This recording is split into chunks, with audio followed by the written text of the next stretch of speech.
Olá, sejam muito bem-vindos a mais um vídeo aqui da nossa plataforma, né? Gente sempre preocupada em trazer conteúdos novos para vocês todos, e hoje uma convidada muito especial já está dividindo a tela aqui comigo, a professora Gislaine Marchiorato. Ela que é formada em Gestão Financeira pela FAI Business School e atualmente é CEO da Gislaine Imóveis. Atua também como corretora e consultora aí no ramo imobiliário há mais de 2 décadas, muito especializada nas áreas de gestão administrativa, gestão financeira, planejamento estratégico, comercial, vendas e marketing, e com foco na reestruturação de empresas do segmento imobiliário. Professora, que honra tê-la aqui conosco. Muito obrigada por aceitar nosso convite. Eu é que agradeço pelo convite, pela oportunidade de estarmos presentes em mais um curso junto à Uniab, né? Sempre foi uma empresa de grande estima da minha parte, assim, com todo o conteúdo, com todos os cursos que vem trazendo aí para as pessoas no mercado imobiliário. Legal, e dentro do mercado imobiliário são várias as temáticas, né, professora? Mas hoje eu convido aí a gente trazer uma reflexão, fazer um bate-papo sobre um tema específico, que é realmente aí a imersão na questão das locações imobiliárias, né? Falar um pouquinho sobre os aspectos legais, as estratégias, os processos. Então, assim, para a gente começar, quem trabalha com locação de imóveis, primeiro ponto, conhecer o que está sendo locado. Sim, exatamente. Hoje a gente percebe que existe uma carência muito grande de informações, ou de um curso, na verdade, que seja completo para uma formação para trabalho na área imobiliária, né? As pessoas geralmente aprendem muito na prática e com cursos variados sobre o assunto, e mais na prática também, até com ensinamentos de outras pessoas que já estão nas empresas, que já estão nas imobiliárias, estão dispostos a ensinar, né? Mas eu percebo que existe ainda uma carência de muita informação e muitas informações controversas ainda com relação a administrar imóveis, né? Nesse curso a gente traz um pouco dessa situação, onde você aprende tanto a questão das práticas e o que acontece normalmente, mas também como um norte, né, um ponto principal, da onde você parte ali, né? Se você vai começar a fazer uma administração do imóvel, aonde você deve começar, o que você deve se preocupar. E a gente inicia esse curso justamente, você precisa conhecer o produto que você vai estar alugando, né, e todas as questões pertinentes a ele, não só ao estado do imóvel, mas também questão de documentação, do proprietário e tudo mais, para daí você começar a dar sequência ali na administração do imóvel do cliente. E conhecer, né, o produto, todas essas questões documentais que a professora falou, é tão importante quanto a identificação aí do perfil do locatário, né? Para fazer uma otimização de trabalho e, de fato, concretizar um negócio. Eu acho que essa leitura, né, das necessidades, das pessoas, do comportamento, da formação da família, as funcionalidades que ela precisa dentro desse imóvel, como Uhum. que tem sido, né, essa avaliação interpessoal? Como que você trabalha esse ponto, professora? Veja, no mundo onde a gente está com a tecnologia tão avançada, com tudo, né? Tudo tão rápido, todas as informações tão otimizadas, onde você consegue fazer processos do início ao fim, muitas vezes até online, sem você nem conhecer o cliente pessoalmente, a gente vê que não se aplica tanto à área imobiliária, que há uma necessidade muito grande mesmo de você conhecer o produto, conhecer o imóvel, para também conhecer o perfil do cliente que mais atende às necessidades, para que se atenda a necessidade desse cliente atrelado a esse imóvel. A gente acaba sendo mediadores de uma situação, né? A gente não atende só o proprietário, a gente não atende só o imóvel, e a gente não atende só o inquilino. Então, quando a gente consegue compreender esse processo, mostrar, identificar o imóvel certo para a pessoa certa, a gente tem esse cuidado e esse feeling para fazer isso, né? A gente consegue ter mais êxito em todo esse processo inicial aí da locação do imóvel. Perfeito, professora, vamos partir um pouquinho para as partes aí de aspectos legais mesmo, né? O que que determina leis para o mercado de locações imobiliárias? Sei que também devem ser muitas as suas orientações, mas o que de fato é o mais importante para o profissional que trabalha com locação, que ele tem que saber, que ele tem que estar, talvez, em constante atualização, né? Porque uma falha ali pode causar uma dor de cabeça gigante. Essa observação é bem importante, a constante atualização.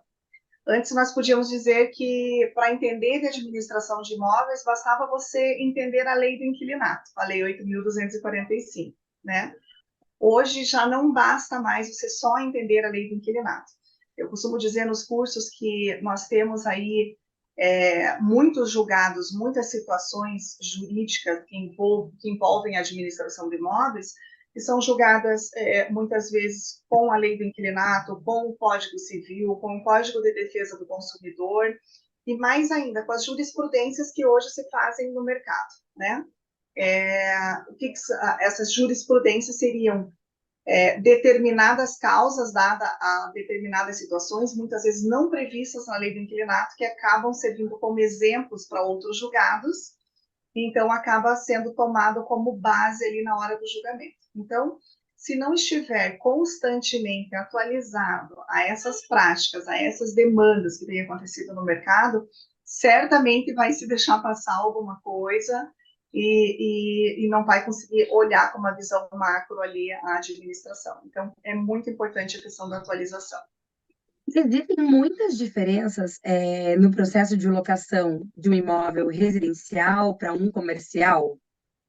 Existem sim. Porque, assim, a lei do inquilinato, ela é clara em trazer tanto os direitos como os deveres do locador, tanto do locatário, né?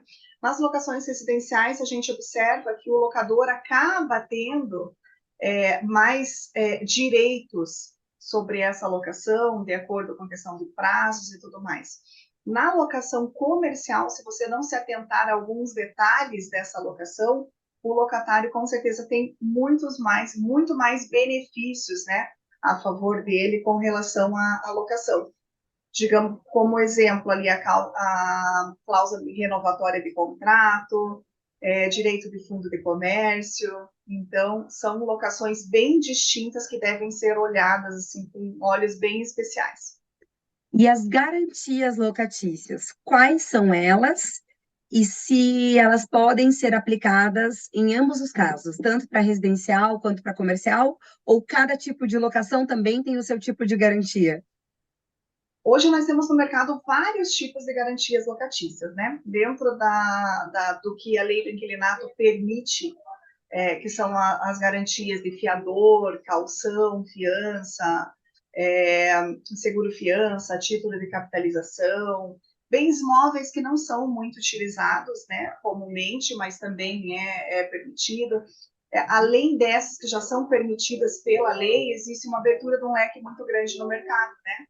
Então, hoje a gente sabe que você consegue fazer locação com seguro-fiança, com título de capitalização, com cartão de crédito, em algumas situações até locação sem fiador, que possibilita até um despejo mais rápido por liminar. Então, existem várias possibilidades. Aí seria interessante sempre analisar a qual se adequa mais ao teu cliente, né? Mas em termos de diferença entre fiança para locação residencial e comercial, não existe. As todas se aplicam a ambos os casos. Perfeito, entendido, professora. Gislene, em relação às responsabilidades diretas das imobiliárias, né?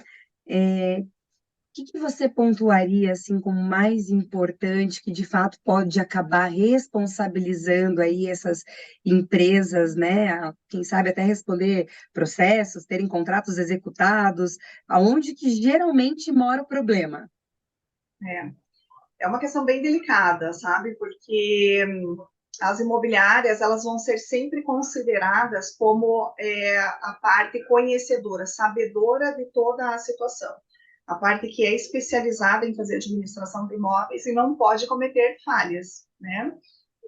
Existem as leis com direitos e deveres tanto do locador quanto do locatário, mas na maioria dos casos nem os locadores nem os locatários sabem de todos os direitos que têm e às vezes nem os deveres que têm.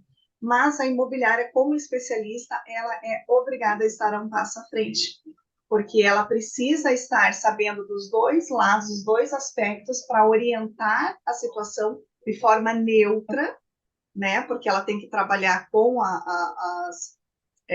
os interesses do locador e do locatário também, que os dois é que compõem essa administração, né? Então, a imobiliária precisa estar um passo à frente de tudo isso, para que ela não venha a ser responsabilizada aí no futuro com relação a qualquer falha na administração. Eu costumo dizer nos cursos que é interessante, eu trago bastante esse aspecto do que a lei prevê, do que as imobiliárias fazem na prática e o que fazer para se antever ao problema. Né? Então, quando a gente já traz uma possibilidade ali, olha, pode ter um problema com relação a isso, para não acontecer, vocês podem tomar essa medida preventiva. Então, a gente consegue trazer isso na prática, o que está acontecendo no mercado e o que as imobiliárias podem fazer para se adequar ali, para que não tenham problemas e prejuízos futuros. Então, pelo que a gente está falando, assim, a gente está falando de responsabilidades e responsabilização, que são coisas diferentes, mas a Sim. imobiliária, então, que vai conduzir esse processo aí de locação junto ao inquilino, seja no residencial ou no comercial, ela tem que se preocupar com tudo, né? Conferência de informações, documentos, créditos, certidões, negativações, informação ao cliente que talvez não seja aprovado para essa locação, enfim, tudo fica a cargo da imobiliária. Então, a gente tem aí uma E lista. conflitos também. Oi? Saber gerir conflitos também. E isso deve ter de um monte. Sim, com certeza, tem muito. Porque Mas é importante. são jogos de interesse, né? A gente sempre, cada parte envolvida busca o melhor para si, e é isso, para isso que existem as negociações, né, professora?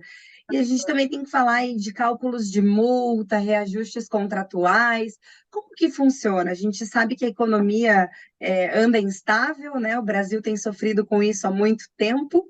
Sempre comento aqui nas entrevistas que eu faço que é só a gente ir no mercado que a gente percebe que de um dia para outro a oscilação está gigante. E para esses contratos, a gente consegue trabalhar com reajustes, de quanto em quanto tempo? Como que funciona essa prática legal do mercado? Legalmente, a gente pode reajustar um aluguel anualmente, de acordo com o índice que foi estabelecido no contrato de locação. A gente vê muitas perguntas nesse sentido de que o índice está muito baixo ou o índice está abaixo, né? O índice deu negativo, o que eu faço? O aluguel está com valor defasado. Então, assim, existem particularidades hoje que podem ser utilizadas em negociações pela imobiliária com o locatário, com o proprietário, onde a gente consegue sim majorar esses aluguéis, além do índice previsto, mas de acordo com algumas regrinhas, por exemplo, se o contrato está por tempo indeterminado, se você vai fazer uma renegociação, se vai fazer uma renovação do contrato com a renegociação do valor do aluguel, ou se simplesmente o contrato estiver num tempo determinado, ainda não estiver vencido, e a majoração for negativa, não se aplica nada, mantém-se o aluguel que está. Como o próprio nome diz, é majoração, então a gente não pode aplicar o índice negativo, a gente mantém só o valor que ele está. Mas aí manteria o valor por mais um ano, né? Que ela só pode ser feita no aniversário, o reajuste só pode ser feito no aniversário do contrato. Um Cálculo assunto de muito multas é a importante. mesma coisa, gente. Você me perguntou sobre cálculo de multas também, né? Isso, aham. É importante que os contratos sejam bem elaborados, as cláusulas contratuais, para que não estejam em desacordo com o que prevê na lei. Né? Hoje nós sabemos que tudo que você pactuar em contrato, se tiver uma lei maior que informe outra coisa, o que prevalece é o que está informado na lei. Então, infelizmente, a gente vê ainda muitas imobiliárias, muitos proprietários colocando cláusulas contratuais ali de maneira equivocada, né? E que isso pode acabar se revertendo contra a própria imobiliária, contra o próprio proprietário, depois no final, numa negociação. Em relação às vistorias periódicas, né? Dentro das locações, eu acho que esse é um outro assunto muito importante, até aí para garantir o bom uso, né, a manutenção desse patrimônio que está sendo locado, isso já precisa estar determinado em contrato ou pode ser combinado informalmente aí durante o prazo, quando o contrato estiver válido? Qual é a prática? Se ele não estiver informado no contrato, o proprietário tem um respaldo pela lei, onde ele pode sim fazer visitas periódicas, adotando, logicamente, um critério, né, de agendamento dentro do horário comercial, durante a semana, mas o inquilino é obrigado a permitir essas visitas periódicas. O que nós orientamos, geralmente, é que evitem essas visitas periódicas, a não ser que sejam imóveis comerciais, onde tenha sido negociado benfeitorias, onde tem reformas que tenham sido negociadas, tudo para constatação dessas reformas. Mas nunca é muito interessante você instigar o proprietário a fazer visitas periódicas numa locação residencial. A gente sempre se coloca no lugar do locatário.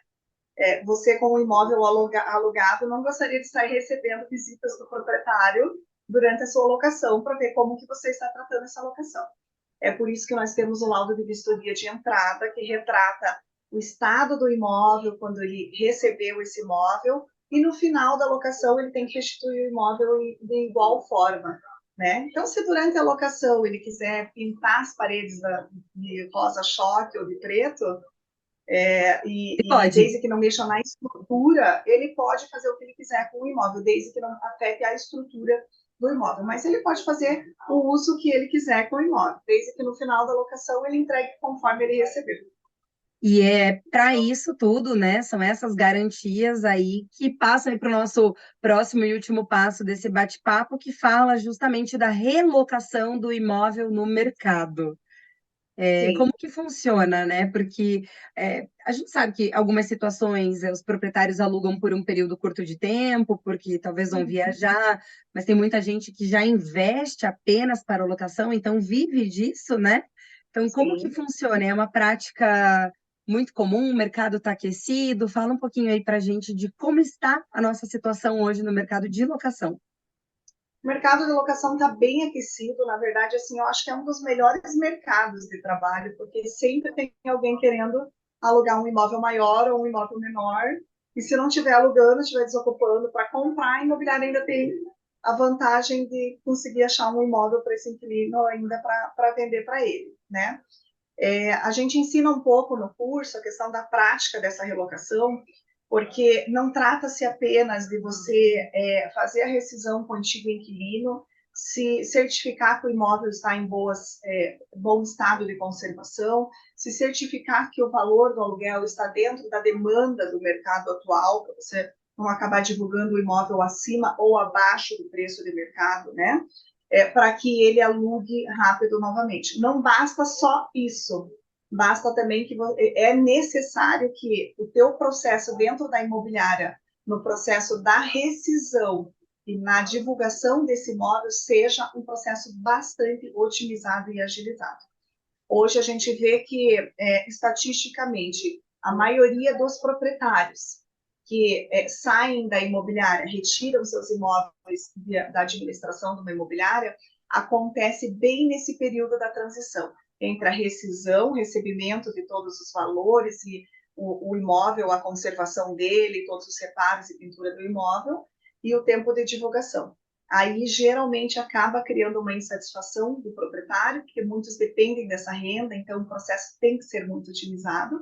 A gente ensina algumas regrinhas para conseguir otimizar todo esse processo antes mesmo da desocupação, quando o inquilino já avisa com 30 dias de antecedência, justamente para evitar essa perda, essa saída do proprietário da administração. Perfeito, professor. Eu agradeço as suas dicas, esses insights importantes, né? E lembrando aquilo que nós comentamos no começo aí do nosso vídeo, que é a manutenção desse conteúdo atualizado, das atualizações de leis.